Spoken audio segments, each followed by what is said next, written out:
It goes without saying that not a single rider on the track wishes to crash, and given the choice, anyone would opt for a crash-free life riding in circles around their favourite circuits. But it doesn't stop a number of riders throwing their bikes up the road on any given track day. In this video, we're not going to be speaking about the specific reasons behind why riders crash, but instead we'll look at the wider issues behind them. My hope being that once you're aware of them, you'll stand a better chance of dodging an easily avoidable crash.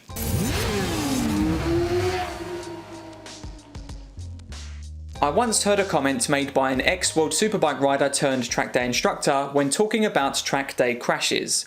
I'm paraphrasing here, but it was something to the effect of, how can riders crash going so slowly? Now, he was only saying that out of curiosity and in jest, as opposed to being arrogant about it, but it's a very valid question. So given that the vast majority are riding so slow relative to the motorcycling elite, and given the fact that riders can get their hands on the same machinery and tyres as some of the best championships use, can we totally prevent crashing on our journey to becoming better track riders? To try and understand if that's possible, let's take a look at some common overarching reasons behind why learning riders crash.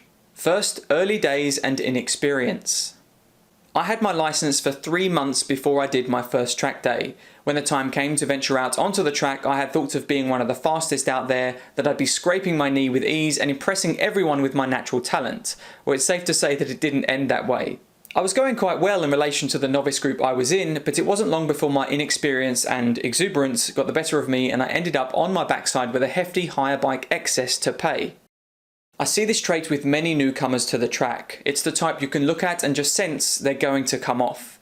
It's the no fear attitude mixed with the desire to go quicker and a lack of knowledge and experience that catches this type of rider out, just like it did to me. If you take the time to learn how to do things correctly from the beginning, either from a free resource like this one, books and DVDs, or maybe a riding school, then you will massively decrease your chances of having one of these early track life crashes. And actually, that rings true for every rider that doesn't yet understand the fundamentals of riding. Next, stepping too far into the unknown.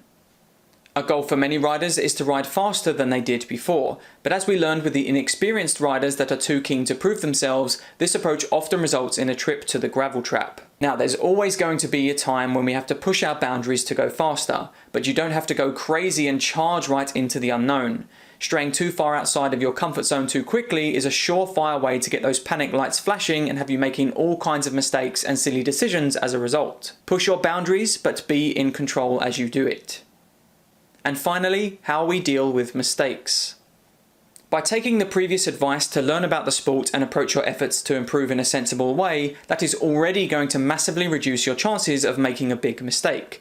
But mistakes can still be made, which means we have to deal with them. Now, this is a tough one to discuss, because learning how to correctly deal with mistakes largely comes from experience of dealing with them in the wrong way. A big reason why top-level riders are so good at stopping crashes mid-crash is because they've had years and years of experience of getting it wrong, and they have immense feel to be able to sense and better prepare for a loss in traction. The best thing we can really do is to learn how to correctly ride our bikes and deal with certain situations, and then just hope that the deeper recesses of our brains will spring into action when the time comes that we have to deal with such a mistake or situation.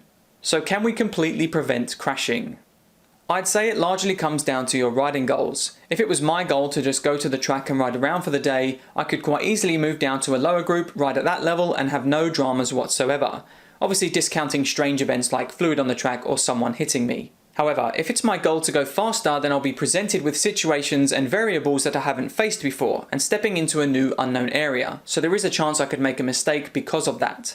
But pushing boundaries doesn't automatically mean a crash will occur. There's obviously not a simple answer to this question because there's such a vast array of variables involved. But as a track day rider, I do believe that with a logical and methodical approach to improving, you can get to a very decent level of riding without having a single crash. Once I myself decided to approach my riding in this way, I haven't had a single crash caused by my error since my second crash early in my track life back in 2010. That being said, while I will continue to improve in a way that minimises the chances of crashing, I fully accept that the chances do still exist. Have you had a crash based on one of the reasons I spoke about here? Tell us about it in the comments down below. And as always, if you like the video, then support the channel by pressing the button below, sharing it with others, and subscribing to the channel for more performance riding advice and guides to come. See you in the next one.